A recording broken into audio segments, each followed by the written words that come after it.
everyone, my name is Abbishek. I am from Brainobots. Today I am going to show you how I made my light following robot.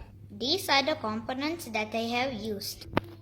AA battery holder, 5-volt battery holder, 2 LDRs, sensor shield, arduino board, motor driver IC, 4 hobby gear motors, 4 wheels,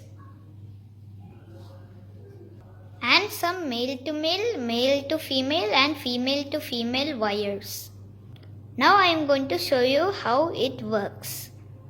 First I am going to give it power supply.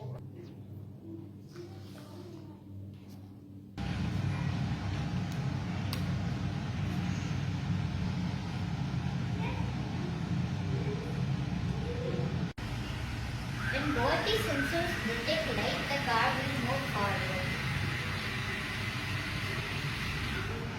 When the left side sensor detects light, the right side sensor does not detect light, the car will move in left hand side.